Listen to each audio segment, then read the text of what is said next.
देखिए बेटा, हमारे पास ये क्वेश्चन है बट डिसोल्यूशन से रिलेटेड ही, मैं रीड करता हूँ आपके लिए, मेरे साथ साथ आप लोग भी बेटा रीड कीजिएगा।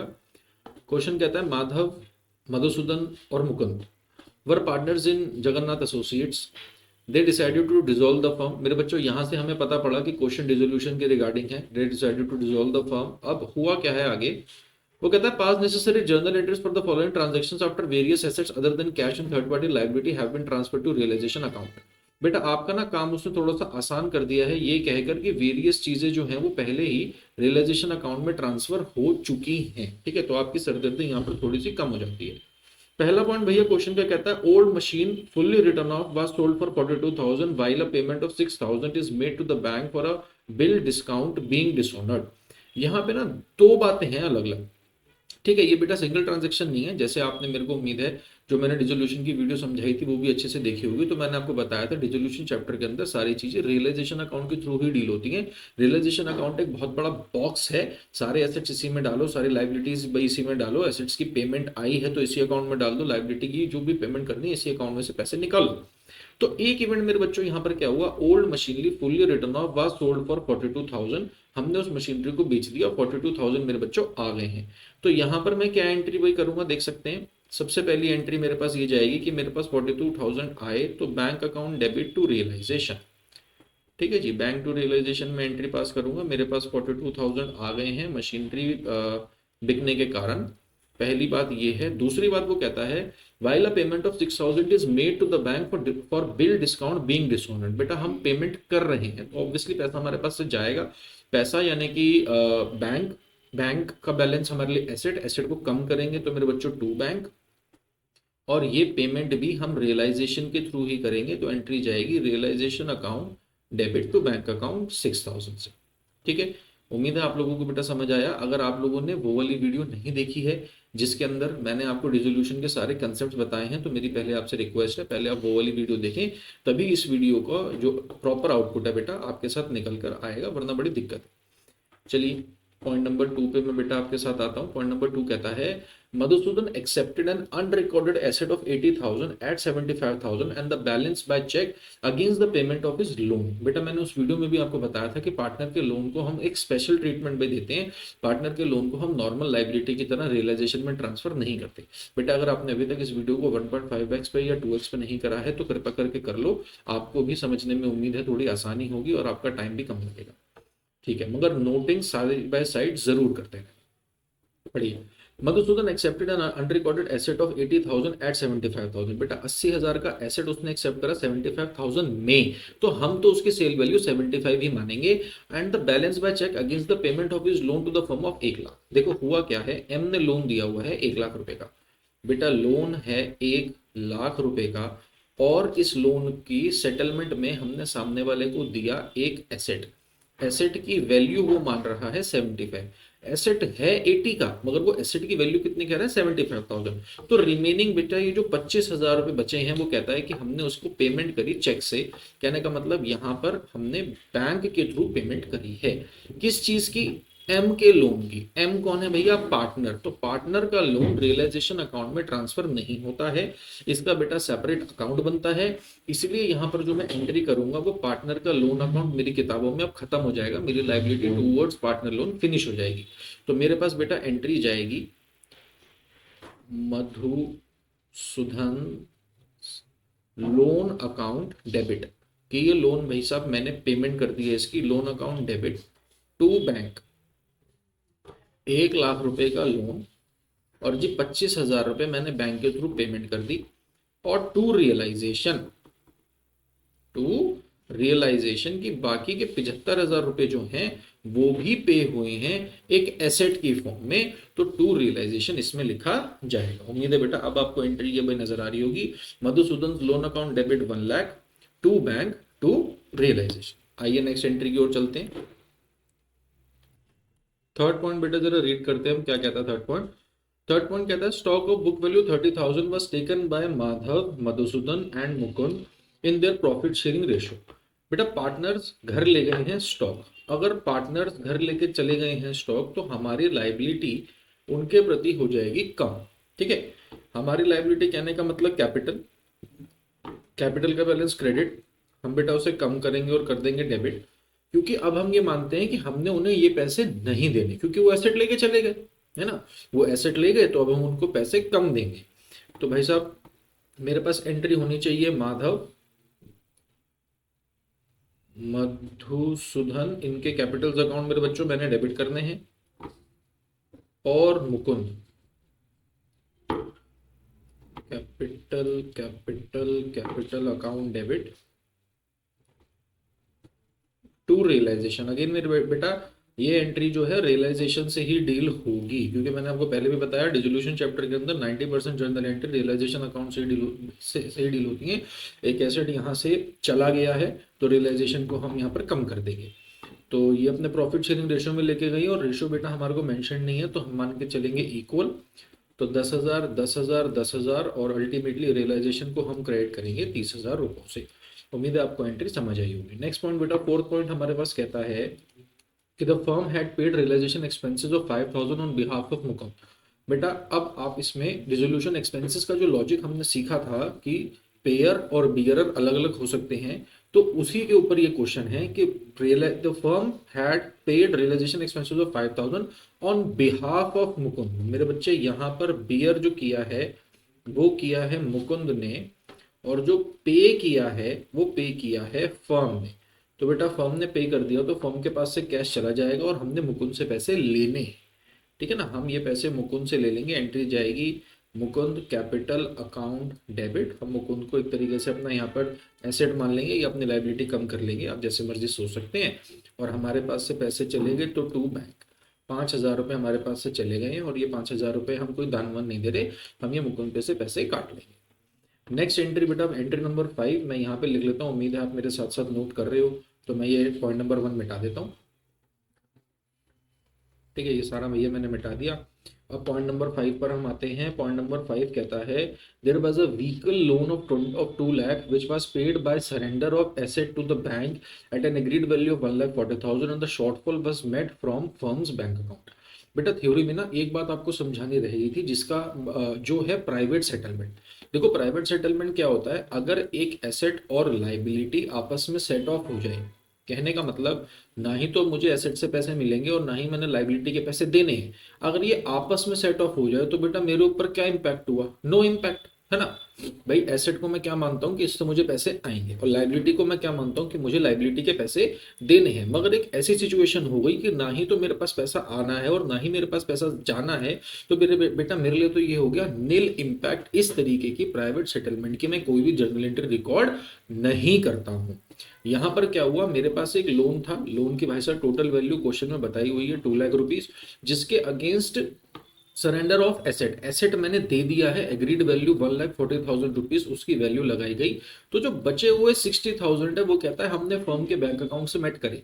तो बेटा ये लोन और ये एसेट 1,40,000 तक की लिमिट तक आपस में एडजस्ट हो गए, तो उसके लिए मैं कोई भी जर्नल एंट्री रिकॉर्ड नहीं करने वाला हूं, ये प्राइवेट सेटलमेंट है। अब जो मगर बैंक से पैसे गए हैं उसके लिए मैं एंट्री ये रिकॉर्ड करूंगा, realisation account debit to bank, realisation account debit to bank, कि भाई साहब मेरे पास 60,000 रुपये जो है वो चले गए हैं, और गए क्यों हैं, क्योंकि मैंने लाइबिलिटी की पेमेंट करी है। जनरली बेटा लाइबिलिटी की पेमेंट पर मुझे लाइबिलिटी अकाउंट डेबिट करना चाहिए था, मगर क्योंकि सारी लाइबिलिटी रियलाइजेशन में ट्रांसफर हो चुकी है तो मैंने रियलाइजेशन अकाउंट डेबिट कर दिया। एंट्री जाएगी रियलाइजेशन टू बैंक। उम्मीद है मेरे बच्चों ये पांचों पॉइंट आपको समझ आए हैं, और अब हम चलते हैं नेक्स्ट क्वेश्चन की ओर। देखिए बेटा ये जरा क्वेश्चन रीड करें। क्वेश्चन हमारे सामने है और क्या कह रहा है, क्वेश्चन कहता है Sita and Gita were partner sharing profits and loss in the ratio 4:5। They dissolve their partnership on 31 March 2021। दो पार्टनर हैं एस और जी, सीता गीता, इनके बीच का रेशियो हमें गिवन है, इन्होंने फर्म डिसॉल्व कर दी। बेटा ये वर्ड डिसॉल्व से ही हमें मालूम पड़ता है कि ये क्वेश्चन डिसोल्यूशन का है। क्वेश्चन हमारे से क्या चाह रहा है, they dissolve the firm on 31 March 2021 when their balance sheet showed the following balances. Sita का कैपिटल अकाउंट गिवन है, गीता का कैपिटल अकाउंट, गीता का करंट अकाउंट का debit balance, contingency reserve, P&L का डेबिट बैलेंस, कुछ इस तरीके की चीजें गिवन है। और कुछ एडजस्टमेंट्स भी हैं। एडजस्टमेंट्स में भाई साहब क्वेश्चन कहता है कि जी the firm upon realisation of assets and liabilities made a profit of 9,000, Gita paid the realisation expenses of 2,000, Gita discharge the outstanding salary of the manager of the firm of 1000 which was unrecorded in the books. Last line question की कहती है you are required to prepare partner capital account, जिसका format बेटा already मैं आप लोगों के सामने बनाकर तैयार बैठा हूं। तो आओ इस क्वेश्चन को कैसे डील करना है मैं आप लोगों को समझाता हूं। बेसिकली ना कुछ बच्चे ऐसा क्वेश्चन देख के डर जाते हैं कि सर इसमें रियलाइजेशन अकाउंट तो बनाना ही नहीं है, सीधा मेरे को पार्टनर कैपिटल कैसे बनाएंगे। बेटा ये क्वेश्चन आसान होते हैं, देखो मैं आपको करके दिखाता हूं, जहां आपको ना समझ आए स्क्रीनशॉट लो, वॉइस नोट में मुझसे पूछो। हमें सीता और गीता का बेटा ओपनिंग बैलेंस गिवन है भाई कैपिटल का, तो यहाँ पे मैं सिंपल यहाँ पे लिख लेता हूँ बाय बैलेंस BD। आप भी बेटा इन आंसर्स का सॉल्यूशन जरूर नोटबुक में लिखें, क्योंकि जब मैं आपसे ऑफलाइन क्लास में पूछूं तो आपको आना चाहिए, आपके नोटबुक में होना चाहिए। गीता करंट अकाउंट का डेबिट बैलेंस, कहने का मतलब गीता से इतने पैसे हमने लेने हैं, है ना। गीता के करंट अकाउंट का डेबिट बैलेंस, तो ये हमने उससे भाई साहब पैसे लेने हैं, तो मैं यहां लिख सकता हूं टू गीताज करंट अकाउंट, ये उसके करंट अकाउंट का बैलेंस है जो हमने उससे लेना है 2000 रुपए। ठीक है जी, इन चीजों की हम पोस्टिंग कर चुके हैं। नेक्स्ट हमारे पास भाई साहब क्या अमाउंट है, जरा क्वेश्चन रीड करो। हमें गिवन है कंटीजेंसी रिजर्व। बेटा कंटीजेंसी रिजर्व एक एक्यूमुलेटेड प्रॉफिट है ना, ऐसा प्रॉफिट जो हमने रिजर्व मेंटेन करके रखा हुआ है, जो हम घर लेके नहीं गए हैं। अब फर्म बंद हो रही है तो ये रिजर्व बिकेगा नहीं, ये बेटा पार्टनर्स में बट जाएगा इन द ओल्ड रेशो। तो मैं यहां बांट देता हूं by contingency reserve, contingency reserve, और ये ओल्ड रेशो में बेटा भाई बटेगा कंटिजेंसी रिजर्व, और 4:5 है ओल्ड रेशो। तो बेटा अगर मैं 4:5 में 18,000 को बांटूंगा तो मेरे पास आएगा 8,000 और 10,000। ठीक है, आप रेशो में बांट के चेक कर लीजिएगा। नेक्स्ट है P&L का डेबिट बैलेंस, ये है मेरे बच्चों एक्यूमुलेटेड लॉस। ये पैसे मैंने पार्टनर से लेने हैं, है ना। प्रॉफिट मैंने पार्टनर को देना होता है, लॉस मैंने पार्टनर से लेना होता है, इसलिए ये डेबिट पे जाएगा टू P&L। ब्रैकेट में मैं लिख भी सकता हूँ कि ये डेबिट बैलेंस है। अच्छा, ये करंट अकाउंट का शायद मिस हो गया, 2000। P&L का डेबिट बैलेंस 4500 है बेटा। अगेन मैं जब इसको रेशो में डिवाइड करूंगा 4:5 ओल्ड रेशो में ही बेटा मैं इसको डिवाइड करूंगा, तो आंसर आएगा 2000 और 2500। क्लियर।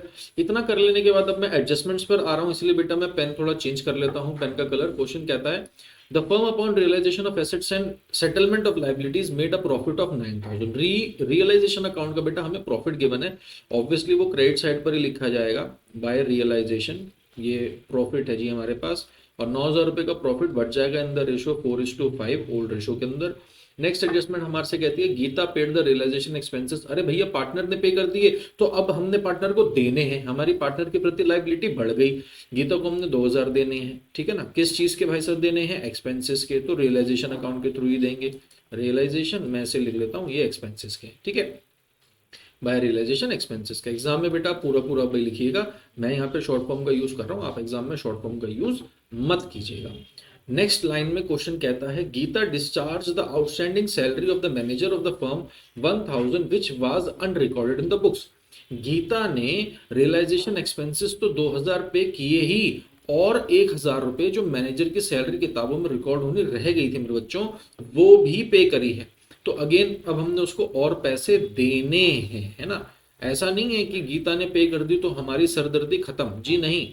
अब मेरे को उसको पैसे देने पड़ेंगे, है ना। किस चीज के, बाय रियलाइजेशन, जो मैनेजर की सैलरी उसने पे की है, मैनेजर सैलरी की वजह से जो पैसे हुए हैं वो मुझे देने हैं। कितने देने हैं जी, 1000 रुपये गीता को देने। ठीक है बेटा, कुछ इस तरीके से यहाँ पर मुझे अकाउंट बनाना था। उम्मीद है आपको समझ आया होगा। अब मेरे पास कुछ भी नहीं बचा सिवाय इसकी बैलेंसिंग के। बेटा अगर मैं आपको इसकी बैलेंसिंग करके दिखाऊं तो हम यहाँ पर टू बैलेंस CD नहीं लिखेंगे, हम यहाँ पर फर्म बंद कर रहे हैं। और बेटा जब कभी भी हम फर्म इस तरीके से बंद कर रहे होते हैं तो जो भी बैलेंस बच रहा होता है हम उसकी पेमेंट कर देते हैं पार्टनर को। समझना मेरी बात, यहाँ पे टू बैलेंस CD नहीं लिखना है आप लोगों ने, आपने यहाँ पे लिखना है टू बैंक अकाउंट। कहने का मतलब हमने पे कर दिया। देखते हैं जरा, 30 और 838 और 442, 42 में से जब बेटा जब 40 ये 2 जाएंगे तो बैलेंस हमारे पास यहाँ पर आ जाएगा 40,000। इस तरीके से आप लिख के दिखाएंगे, टोटल हमारे पास 42,000 आ रहा है, ठीक। और जब मैं दूसरी वाली साइड का टोटल करता हूँ तो 35 और 10 45 में भैया मैं 5 जोड़ूंगा तो 53 हो गया टोटल।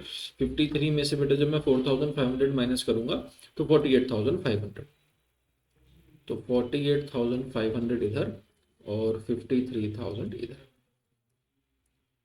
ठीक है, उम्मीद है बेटा आप लोगों को समझ आया होगा। आप देख सकते हैं 6 मार्क्स का ये क्वेश्चन था और कुछ भी इस क्वेश्चन में नहीं करना, सिर्फ यही हमें करके दिखाना था। उम्मीद है आपको समझ आया होगा। आइए नेक्स्ट क्वेश्चन की ओर चलते हैं। नेक्स्ट क्वेश्चन देखिए बेटा, क्वेश्चन आपके सामने आ चुका है। क्वेश्चन कहता है P Q and R were partners in a firm sharing profits and loss in the ratio 7:2:1 on 31 March 2021 the firm was dissolved. यहां से बेटा आपको पेपर में मालूम पड़ेगा कि ये डिसोल्यूशन का क्वेश्चन है। After transferring the sundry assets other than cash in hand and cash at bank and third party liabilities in the realisation account the following transactions took place. Question की last line कहती है pass necessary journal entries for the above transactions in the books of PQR. तो बेटा यहां पर हमने सीधी सीधी journal entry करके दिखानी है, कोई भी अकाउंट बनाने की आवश्यकता नहीं है। याद रखेंगे 90% of the transaction in this particular chapter are dealt with the help of realisation account.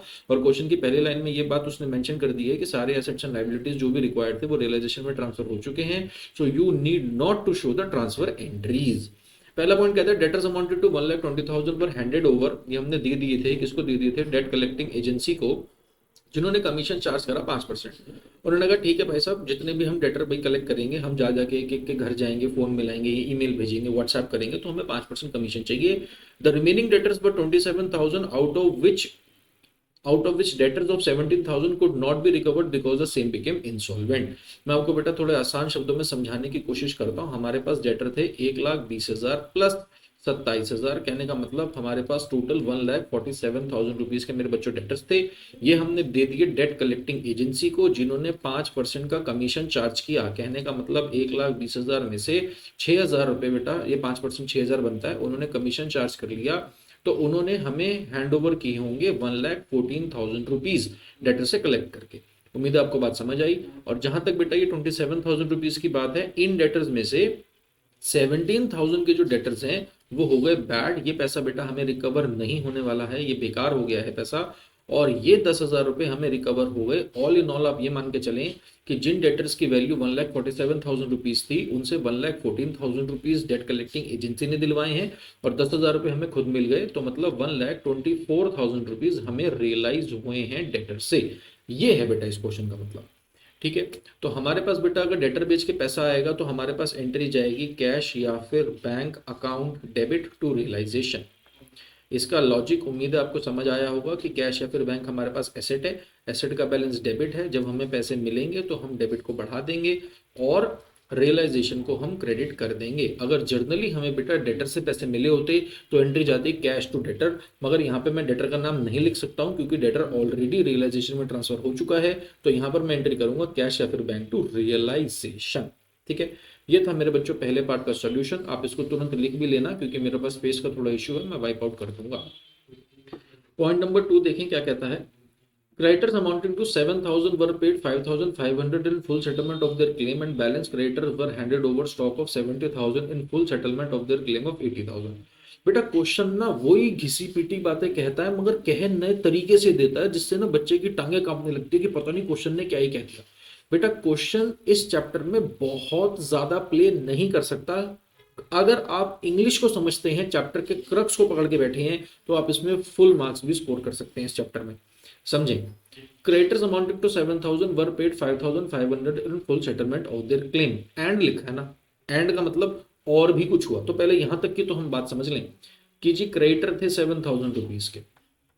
ठीक है जी, हमने क्रेडिटर को कितने पैसे पे करे? हमने करे 5,500 in full settlement of their claim. हमने कहा आज के बाद क्रेडिटर जी आपका हमारा हिसाब किताब खत्म। Okay, and balance creditors were handed over stock of 70,000। बाकी जो क्रेडिटर थे उनको हमने स्टॉक दे दिया। कितने का स्टॉक दे दिया जी? 70,000 का स्टॉक दे दिया इन full settlement of their claim of 80,000। कहने का मतलब 80,000 के क्रेडिटर को हमने 70,000 का स्टॉक दे दिया, वो भी फुल सेटलमेंट में। तो बेटा ये वही कंसेप्ट है प्राइवेट सेटलमेंट, जो भी मैंने पिछले क्वेश्चंस में आपके साथ डिस्कस किया था। ये प्राइवेट सेटलमेंट हो गई। यहां पर क्या है, अगर एक एसेट और एक लायबिलिटी आपस में सेट ऑफ हो गई है तो ना ही तो अब स्टॉक बेच के मेरे पास पैसे आएंगे और ना ही मैंने क्रेडिटर को पैसे देने हैं। अब ना बच्चों के पेट में दर्द हो जाता है कि सर वैल्यू तो कम ज्यादा है। बेटा वैल्यू का मैं क्या करूं? आप एक बात बताओ, 70,000 रुपए का स्टॉक मेरी तरफ से बिक गया, मेरी तरफ से अभी 70,000 रुपए के स्टॉक को मुझको कुछ भी नहीं मिलेगा और 80,000 रुपए की लाइबिलिटी में मैंने पे नहीं करनी, तो भाई नहीं पे करनी, ना पैसे आने हैं ना पैसे जाने हैं, तो क्या रिकॉर्ड करूं? कुछ भी बेटा इसमें मैं रिकॉर्ड नहीं करूंगा। बच्चे के पेट में ये सोच के दर्द होता है कि सर क्राइटर तो ज्यादा के थे, आपका 10,000 का फायदा हो गया है, वो रिकॉर्ड कर लो। बेटा मैं वो भी रिकॉर्ड नहीं करूंगा। अगर ऐसी इंडिविजुअल एंट्री से बार बार मुझे मुनाफा हैंड टू हैंड ही रिकॉर्ड करना होता तो फिर रियलाइजेशन अकाउंट बनाने का फायदा ही क्या था? इसीलिए मेरे बच्चों, आपको इन ट्रांजैक्शंस पे होने वाले मुनाफे घाटे के बारे में सोचना नहीं है, वो ऑटोमेटिकली रियलाइजेशन अकाउंट में बैलेंसिंग फिगर निकल कर आएगी। आप यहां पे सिर्फ इस बात की ओर ध्यान दें कि 5,500 रुपीज आपने पे करे हैं क्रेडिटर को। अगर हम नॉर्मली बेटा क्रेडिटर की पेमेंट करते हैं तो एंट्री जाती क्रेडिटर टू बैंक, मगर क्रेडिटर ऑलरेडी रियलाइजेशन में ट्रांसफर हो चुका है, वहां पर अब क्रेडिटर का नाम नहीं आएगा। हम ये लिखेंगे बेटा रियलाइजेशन टू कैश या फिर बैंक। रियलाइजेशन टू कैश लिख लेता हूं मैं 5,500 रुपीज से। उम्मीद है बेटा आपको ये बात समझ आई होगी। सेकंड पॉइंट भी हमने डील कर लिया। थर्ड पॉइंट की ओर बेटा हम बढ़ते हैं, और थर्ड पॉइंट हमारा क्या कह रहा है जरा रीड कर लेता हूं मैं। थर्ड पॉइंट बच्चों कह रहा है a bill receivable 2,000 discounted with the bank but dishonoured by its acceptor and the same had to be met by the firm. एक बिल रिसीवेबल था जो हमने बैंक से डिस्काउंट करा लिया था। कहने का मतलब उस बिल के अगेंस्ट हम पहले ही बैंक से पैसे ले चुके हैं और बैंक को हमने ये कहा था भाई साहब इस बिल के अगेंस्ट हम तो आपसे पैसे लेके जा रहे हैं, आपको पैसे देगा एक्सेप्टर जिसने ये बिल हमें दिया है, वो आपको पैसे दे देगा। मगर बेटा मौके पे उस बंदे ने बैंक को पैसे नहीं दिए, तो बैंक तो हमें जानता है, बैंक बेटा हमारे से पैसे लेगा, तो हमारे पास एंट्री जाएगी रियलाइजेशन टू बैंक। ठीक है, हमें अब बैंक को पैसे देने पड़ेंगे, एंट्री जाएगी रियलाइजेशन टू बैंक, और ये 2,000 रुपए का बिल था। ये है बेटा 3 एंट्रीज जो इस क्वेश्चन में रिकॉर्ड होनी चाहिए थी। उम्मीद है आपको समझ आया होगा। आओ नेक्स्ट क्वेश्चन की ओर देखें बेटा लोग। नेक्स्ट क्वेश्चन आप लोगों के सामने आ चुका है। नेक्स्ट क्वेश्चन क्या कहता है, Nisha, Kamal and Vijay had an automobile spare parts business. Due to strained relationship among the partner, they were unable to take collective decisions for the growth of the business. As a result, the firm has been in losses for the last 3 years. The partner decided to dissolve the firm. Basically बेटा 3 partner हैं और उन्होंने firm बंद कर दी है। Following transactions took place at the time of dissolution. देखो भैया क्या क्या ट्रांजेक्शन हुई हैं, अब बेटा उन पर हम आ जाते हैं। ट्रांजेक्शन कुछ इस प्रकार से हैं कि शिव अ क्रेडिटर, शिव एक creditor to whom 6,000 rupees were due, हमने भाई साहब उसके 6,000 रुपए देने थे। Accepted office equipment at 4,000 and the balance was paid to him. बेटा देखो एक क्रेडिटर था हमारे पास 6,000 रुपए का, उसने स्टॉक ले लिया। देखो ये वही भैया प्राइवेट सेटलमेंट वाली बात आ गई कि एसेट और लाइबिलिटी का ट्रीटमेंट है ना। तो एक क्रेडिटर है जिसको हमने पैसे देने थे 6,000, मगर उसने 4,000 रुपए के लिए ले लिया है ऑफिस का कोई इक्विपमेंट, कहने का मतलब एसेट ले लिया, और 2,000 रुपए बेटा हमने उसको पे कर दिए। तो ये है प्राइवेट सेटलमेंट। ये बेटा हमारे पास किताबों में रिकॉर्ड नहीं होता। ये जो 2,000 रुपए की पेमेंट है इसको हम रिकॉर्ड करेंगे, एंट्री जाएगी रियलाइजेशन टू कैश। उम्मीद है आपको ये बात पिछले क्वेश्चन से ही क्लियर हो गई होगी और इसको समझने में कोई इशू नहीं होगा। नेक्स्ट चलते हैं बेटा पॉइंट नंबर 2 की तरफ। वो कहता है investment which appeared in the books at 1 lakh, half of it is taken by Mohan, a creditor, at 10% above the book value in settlement of his claim, and the remaining half was sold in the market at a loss of 30%। बेटा देखिए वही घिसी पिटी बातें आएंगी, बस थोड़ा सा घुमा फिरा कर आ जाएगा। हुआ क्या यहाँ पर भी वही कि एक भाई हमारी इन्वेस्टमेंट को एक क्रेडिटर ले गया है। पहले वाले क्वेश्चन में इसके ऊपर वाले पार्ट में क्या था, ऑफिस इक्विपमेंट को एक भाई क्रेडिटर ले गया था। ज्यादा कोई बेटा डिफरेंस नहीं है। ऊपर भी ये हुआ कि हमने बैलेंस पैसे पे कर दिए, यहाँ पर क्या हुआ कि जो बच गई हमारे पास इन्वेस्टमेंट उसने हमने बेच दिया, मतलब एसेट बिक गया और लाइबिलिटी की पेमेंट हो गई। और यही बातें घूम घूम कर आती हैं बेटा इन क्वेश्चन में। तो पढ़ते हैं, इंग्लिश को समझ लो बस। Investment which appeared in the books at 1 lakh, investment जिसकी बुक वैल्यू हमारे पास 1 लाख थी। ठीक है, अब इसमें हुआ क्या है, वो कहता है half of it is taken by Mohan a creditor. इसका हाफ मतलब 50,000 रुपए की इन्वेस्टमेंट एक क्रेडिटर लेके चला गया है। कितने में लेके गया, at 10% above the book value. वो लेके चला गया इस इन्वेस्टमेंट को 55,000 की वैल्यू पर। ठीक है जी, हमारे लिए वो जो इन्वेस्टमेंट है वो 55,000 में बिक गई है। Okay, in settlement of his claim.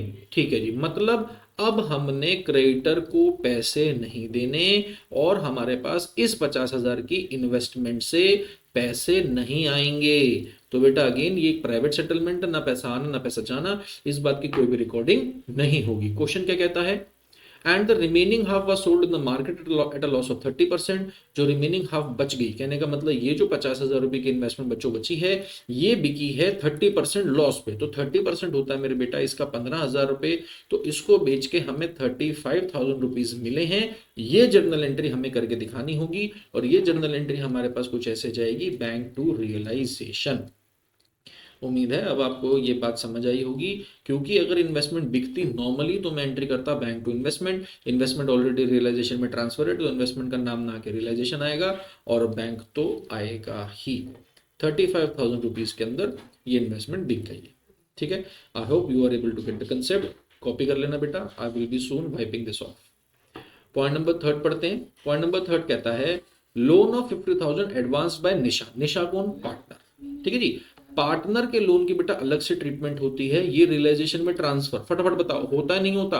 Partner के द्वारा दिया गया लोन, पार्टनर ने अगर हमें लोन दिया है, ये रियलाइजेशन में ट्रांसफर होता है कि नहीं होता? नहीं होता बेटा। इस वीडियो में भी मैंने आपको बताया था, कंसेप्ट वाली वीडियो में भी मैंने आपको बताया था कि हमारे पास अगर पार्टनर का लोन है उसको हम इंडिविजुअली अलग से डील करते हैं, रियलाइजेशन में ट्रांसफर नहीं करते। क्वेश्चन कहता है उसको हमने पे कर दिया, तो यहां पे हमें मेंशन करना पड़ेगा कि जी Nisha's loan account debit to cash या फिर बैंक, हमने उसकी पेमेंट कर दी 50,000 रुपए। ठीक है ना, हमारे पास से पैसे चले गए। ये हम रियलाइजेशन के थ्रू डील नहीं कर सकते। सिंपल सा रीजन है, क्योंकि इसकी नेचर आउटसाइड लाइबिलिटीज से अलग और कैपिटल से भी अलग है, ये अलग से डील होता है। Next, loss on realisation 30,000 was distributed among the partners equally. बेटा अगर रियलाइजेशन पे लॉस है तो इसकी वजह से पार्टनर के कैपिटल के बैलेंसेस कम होंगे। पार्टनर की कैपिटल का बैलेंस होता है क्रेडिट, हम उसे कम करेंगे तो करेंगे डेबिट। एंट्री हमारे पास जाएगी निशा, कमल, विजय टू रियलाइजेशन। ठीक है जी, अब हमने यहाँ पे 30,000 रुपए के लॉस को इक्वली बांट देना है, तो 10, 10 और 10। उम्मीद है मेरे बच्चों आपको ये वाला क्वेश्चन भी समझ आया होगा। फटाफट से चलते हैं नेक्स्ट क्वेश्चन की ओर। देखें बेटा, नेक्स्ट क्वेश्चन आपके सामने है और उम्मीद है आपने इसकी लास्ट लाइन सबसे पहले पढ़ी होगी, क्योंकि वही एक स्मार्ट वर्क होता है बेटा जो बच्चों को कर लेना चाहिए। लास्ट लाइन हमारे से कह रही है pass necessary journal entries for dissolution of the firm.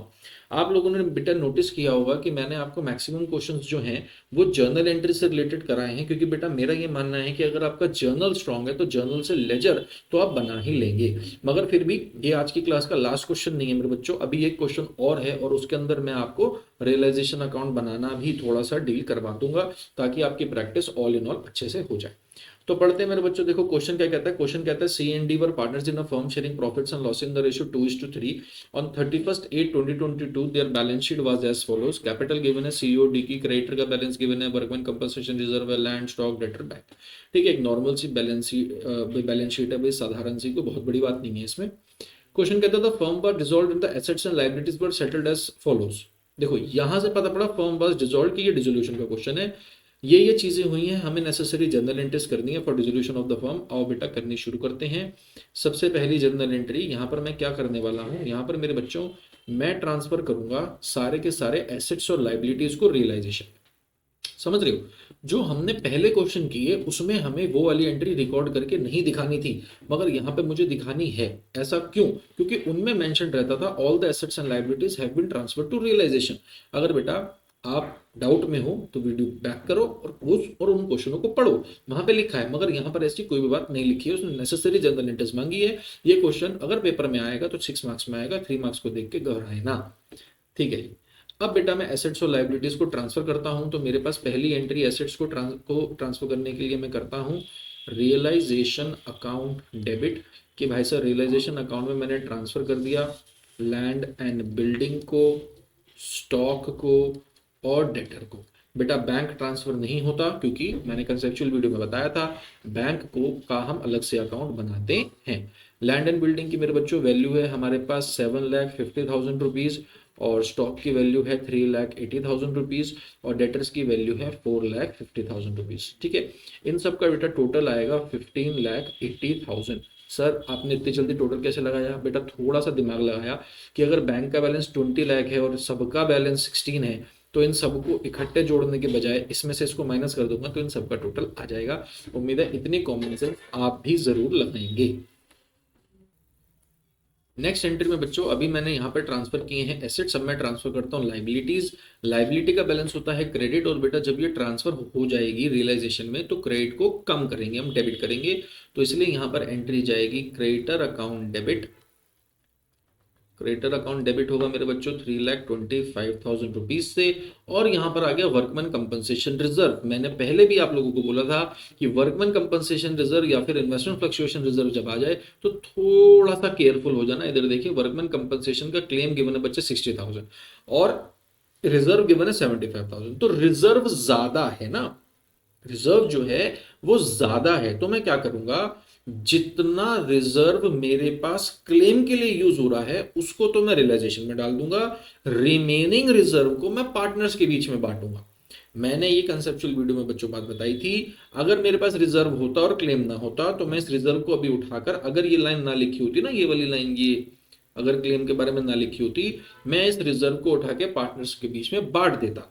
मगर यहां पर ये लाइन लिखी है इसीलिए 75 में से 60 तो क्लेम के लिए अलग हो जाएगा और बाकी 15,000 जो है वो पार्टनर्स में बटेगा। ठीक है, तो फिलहाल तो मैं यहां पे लिख देता हूं workman compensation reserve account debit 60,000 रुपए का, जिसको मैं रियलाइजेशन में ट्रांसफर कर रहा हूं। ठीक है जी, तो टू रियलाइजेशन अमाउंट जाएगा मेरे बच्चों मेरे पास 3,85,000 और मैं लगे हाथ तुरंत ही बाकी का बचा हुआ वर्कमैन कंपनसेशन रिजर्व सी और डी के बीच में बांट भी देता हूं, नहीं तो बाद में भूल जाऊंगा तो आप लोग कहोगे कि सर क्यों भूल गए भैया। तो 5 से डिवाइड करेंगे तो 5 3 द 15, 3 2 द 6, 3 3 द 9। ठीक है जी, इस तरीके से 6 और 9 में मैंने वर्कमैन कंपनसेशन रिजर्व को टोटली डील कर लिया। ठीक है, अब आगे चलते हैं। मेरे पास कोई और चीज बैलेंस शीट में से यहाँ पे ट्रांसफर करने के लिए नहीं है। अब बेटा मैं एडजस्टमेंट्स की ओर आ रहा हूँ, थोड़ा अलग तरीके का पेन ले लेता हूँ। ये पॉइंट नंबर 1 को डील करती है entry. She agree to take over land and building at 8,10,000 by paying cash. बेटा सी लैंड एंड बिल्डिंग लेके जा रहा है, चलो चलो सी लैंड एंड बिल्डिंग लेके जा रहा है तो मैं एंट्री कर देता हूं C capital account debit to realisation. मगर मेरे बच्चों आगे एक बात लिखी है, बाय पेइंग कैश। बेटा अगर सी कैश देके जा रहा है तो मेरे पास तो कैश आए ना मेरे भाई, मैं उसके कैपिटल अकाउंट में से एडजस्टमेंट कैसे कर दूं? आप बात को सोचो भाई। अगर सी एसेट लेके जा रहा है ठीक है, मैं उसके खाते में से माइनस कर लूंगा, मगर सी ने जाते जाते क्या कहा, मैं एसेट लेके जा रहा हूं, ये पकड़ो 8,10,000, तो it is as good as a normal sale. मुझे पैसे दे के एसेट ए ले जाए, बी ले जाए, सी ले जाए, मैं कह रहा हूं जो मर्जी ले जाए, मुझे पैसे से मतलब है। ठीक है ना, आप भी इस बात को समझना कि अगर आप कोई ग्रोसरी स्टोर खोलते हो या कोई शॉप खोलते हो, आपके पास कोई कस्टमर आता है तो आप उससे उसका नाम नहीं पूछने बैठते जब तक वो उधार की बात ना हो। तो अगर सी कैश देके जा रहा है तो हम कैश को पहचानेंगे, वो कैश देके नहीं जाता तो हम खाते में रिकॉर्ड करते और उसके अकाउंट में से माइनस करते, अपनी लाइबिलिटी अकॉर्डिंगली एडजस्ट करते। उम्मीद है बेटा आपको बात समझ आई है। अब हम आते हैं यहाँ पर पॉइंट नंबर 2 पर। पॉइंट नंबर 2 कहता है स्टॉक वाज सोल्ड फॉर 2,05,000। तो बेटा मेरे को पैसे मिल गए तो मैं एंट्री करूंगा bank account debit to realisation. ठीक है, कितना 2,05,000। नेक्स्ट हमारे से भाई साहब पॉइंट में क्वेश्चन कहता है debtors creditors accepted debtors in full settlement of their claim. Creditor और डेटर आपस में एडजस्ट हो गए हैं इन full settlement of the claim. बेटा इस बात की होती है नो एंट्री, ये प्राइवेट सेटलमेंट होता है, इसकी हम कोई भी एंट्री नहीं करेंगे। ठीक है जी, पॉइंट नंबर 4 पर आता हूं बेटा। पॉइंट नंबर 4 कहता है वर्कमैन कंपनसेशन क्लेम 60,000 का था, तो आओ बेटा इस वर्कमैन कंपनसेशन क्लेम की मैं पेमेंट कर देता हूं। एंट्री होगी रियलाइजेशन टू कैश या फिर बैंक, आप जो चाहें वो लिख सकते हैं। मैंने अभी तक ऊपर क्वेश्चन में बैंक लिखा है तो मैं यहाँ पर भी बैंक ही लिख देता हूँ, क्वेश्चन में भी बैंक का बैलेंस गिवन है। तो ठीक है भाई साहब, इस 60,000 रुपए के क्लेम की मैं यहाँ पर पेमेंट कर रहा हूँ। ओके, नेक्स्ट क्वेश्चन कहता है रियलाइजेशन एक्सपेंसेस वर 10,000। तो इसकी भी मैं अलग से आपको एंट्री करके दिखा देता हूँ कि रियलाइजेशन के खर्चे 10,000 के थे तो हमारे पास से पैसा चला जाएगा। एंट्री होएगी रियलाइजेशन टू बैंक। कि 10,000 रुपये हमने रियलाइजेशन के खर्चों के पे कर दिए। ठीक है, उम्मीद है मेरे बच्चों आपको ये भी क्वेश्चन समझ आया होगा। चलते हैं आज की क्लास के लास्ट क्वेश्चन की ओर। देखिए बेटा, बच्चों ये जो लास्ट क्वेश्चन है ये मेमोरेंडम बैलेंस शीट से डील करता हुआ क्वेश्चन है। कुछ बच्चे ऐसा कहते हैं कि सर मेमोरेंडम बैलेंस शीट तो आउट ऑफ कोर्स है, आप ये क्यों करा रहे हो, ये तो सीबीएसई में नहीं आएगा, नोटिफिकेशन है। तो बेटा एक्चुअली ना सीबीएसई सैम्पल पेपर में 1 मार्क का क्वेश्चन मेमोरेंडम बैलेंस शीट के बिना आप नहीं कर सकते हो। एक सीबीएसई ने जो लेटेस्ट सैम्पल पेपर निकाला था तो उसके अंदर ना 1 मार्क के क्वेश्चन के अंदर मेमोरेंडम बैलेंस शीट का कंसेप्ट है। तो अगर आप इस टॉपिक को पढ़ भी लेते हैं तो आप एक सेफर साइड पर ही हैं आई गेस। और ऐसा कुछ भी मैं नहीं मानता कि ये आउट ऑफ कोर्स है, क्योंकि जब सीबीएसई सैंपल पेपर में इसका क्वेश्चन है छोटा तो बड़ा भी आ सकता है मेरे भाई, ठीक है ना। तो आओ इसको हम समझते हैं। क्वेश्चन कहता है Mike and Ajay are partner sharing profits and losses in the proportion to their capital और which on 31 March 2023 stood at 6 lakh and 4 lakh respectively. कहने का मतलब बेटा इनके बीच का प्रॉफिट शेयरिंग रेशियो हो गया 3:2। ये हमें प्रॉफिट शेयरिंग रेशियो गिवन है। क्वेश्चन कहता है on this date the firm had 1 lakh in workman compensation reserve, outside liability given है और आउटसाइड लाइबिलिटी जो 6 लाख है इसमें क्रेडिटर्स 2 लाख के हैं और बिल्स पेबल 60,000 के, बाकी कुछ अदर लाइबिलिटीज हैं। The firm was dissolved on 31 March 2023। करना क्या है, लास्ट लाइन हम पढ़ते हैं, you are required to prepare realisation account, partner capital account. तो आओ मेरे बच्चों मैं आपके लिए ये चीजें बनाने की कोशिश करता हूं। यहां पर मैं बना लेता हूं रियलाइजेशन अकाउंट का छोटा सा फॉर्मेट और यहाँ पर हम दूसरी साइड बनाते हैं आपके लिए एक मेमोरेंडम बैलेंस शीट का भी मुझको फॉर्मेट बनाना पड़ेगा, क्योंकि बिना उसके ये क्वेश्चन मेरे बच्चों हो नहीं पाएगा। एक बैलेंस शीट भी मैं आपके लिए तैयार करने की कोशिश करता हूँ, आगे लिख लेता हूँ मेमोरेंडम है भाई साहब ये। और पार्टनर कैपिटल, देखो मेमोरेंडम का मतलब भी आपको बेटा मैं बता दूं, मेमोरेंडम का मतलब होता है खाचा, है ना, वेग। जो ये अकाउंट है ये वेग है, ये रियल डिस्क्रिप्शंस को नहीं बता रहा, बट एक अनुमानित वैल्यू ये आपको दे देगा, ठीक है। तो पर्टिकुलर्स एम और ए, टेंशन मत लीजिएगा, मुझको पता है कि पार्टनर का कैपिटल अकाउंट आपको पूरा पूरा नजर नहीं आ रहा अभी, बट डेफिनेटली मैं कुछ चीज़ें पोस्ट कर लूँ और आपको फिर ये भी पूरा मैं समझाऊंगा, दिखा पूरा नजर आएगा, ठीक है। चलिए अब इसका भी थोड़ा सा सुंदर सुंदर काम करने की कोशिश कर लेते हैं। देखें तो बेटा जो चीजें गिवन है मैं उसकी वैल्यू पुट करना शुरू कर रहा हूं, देखते हैं।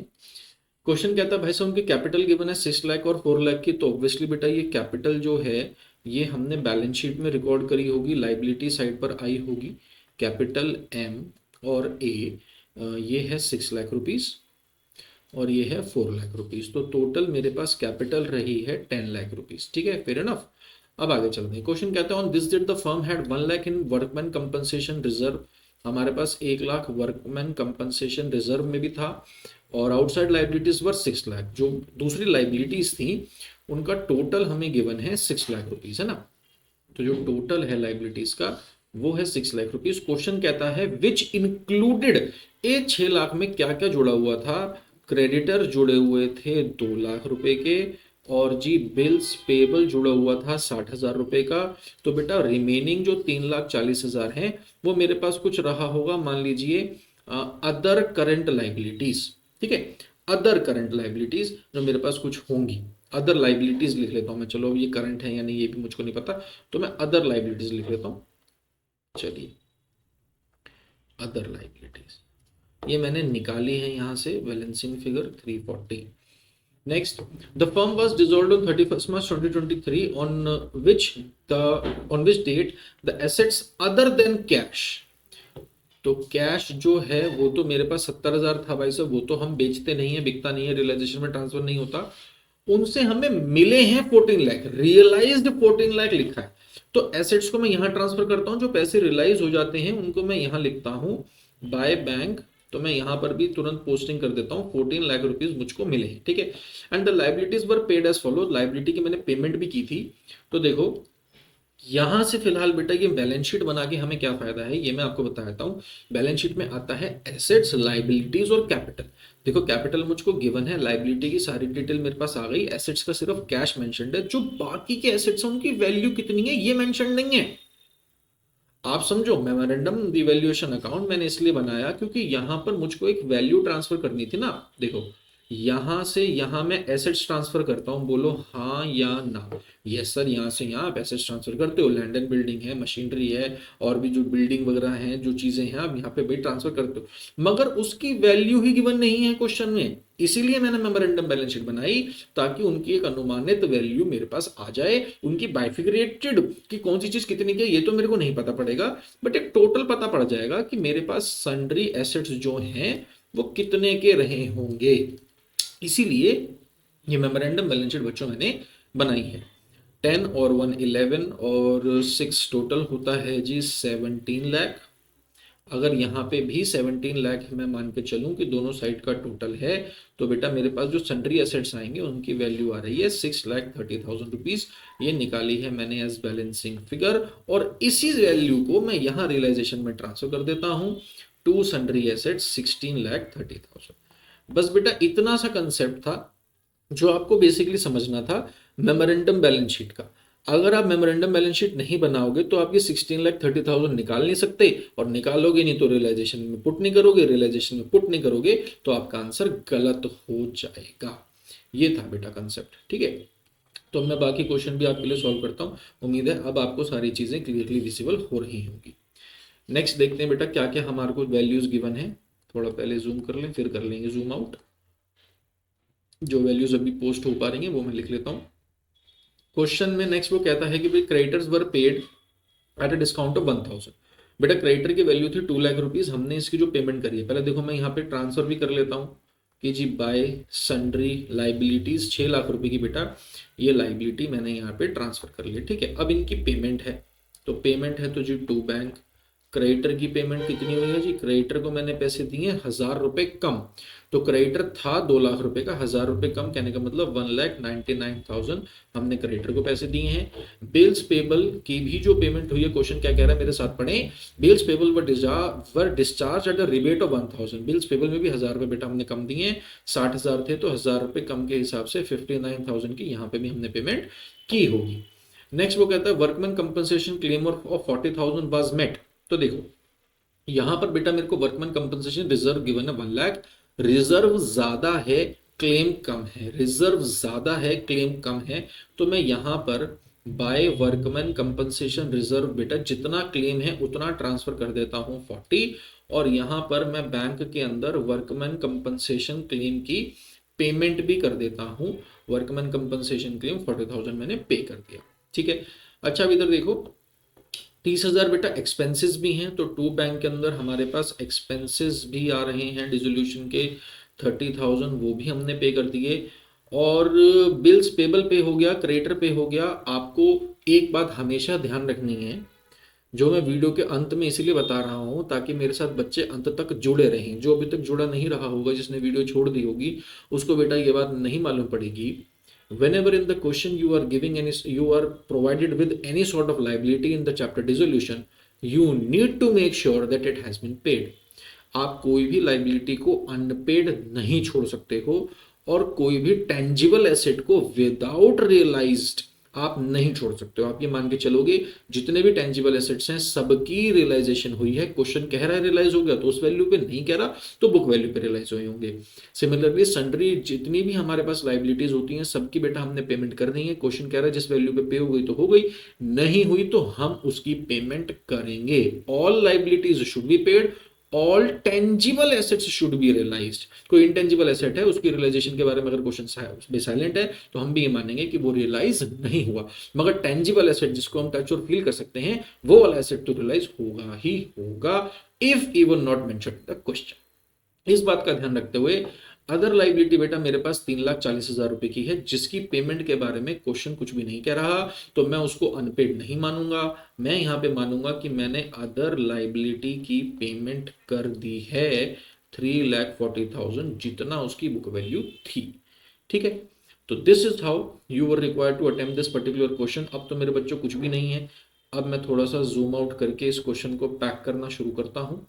पैक करने से मेरा मतलब है सिंपल सिंपल चीज़ें जो रह गई हैं, जैसे यहाँ पर आप लिख सकते हैं बाय बैलेंस बीडी, उनकी कैपिटल हमें गिवन थे 6 लाख और 4 लाख, ठीक है। और यहाँ पर हमने वर्कमैन कंपनसेशन रिजर्व जो कि 1 लाख का था, 40,000 बेटा यहाँ ट्रांसफर कर दिया था, बाकी के 60,000 को हम यहाँ बांट देंगे इन द रेशियो 3:2।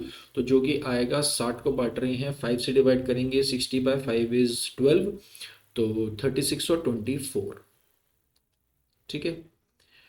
और इसके अलावा मेरे पास यहां से निकल कर आएगा प्रॉफिट या फिर लॉस, क्योंकि और कोई एक्स्ट्रा ऑर्डिनरी चीज मुझको गिवन नहीं है क्वेश्चन में कि पार्टनर कोई एसेट ले गया हो या पार्टनर ने किसी लाइबिलिटी की पेमेंट करी हो, ऐसी कोई भी बात मेंशन नहीं है। तो यहाँ पे बेटा अब मैं बैलेंसिंग फिगर निकाल कर प्रॉफिट या फिर लॉस जो भी आएगा वो पार्टनर्स में डिस्ट्रीब्यूट कर दूंगा, और बैलेंसिंग फिगर में आपको बता दूं लिखूंगा टू बैंक में।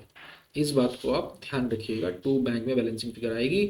इसी नोट पे ये क्वेश्चन बेटा मैं आपके लिए छोड़ के आज की वीडियो में जा रहा हूँ, मेरी क्लास है मेरे को वो करनी है कि यहाँ पे जो प्रॉफिट या फिर लॉस बचे बैलेंसिंग फिगर सिर्फ उस लॉस को या प्रॉफिट को बांट दीजिएगा।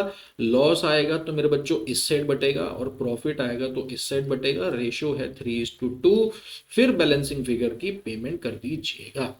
ठीक है, उम्मीद है बेटा आपको समझ आया। अभी के लिए इतना ही, मिलते हैं बहुत जल्द अगली वीडियो में। Till then bye bye, God bless, take care. Exam सर पे हैं, पढ़ो भाई, मेहनत करो।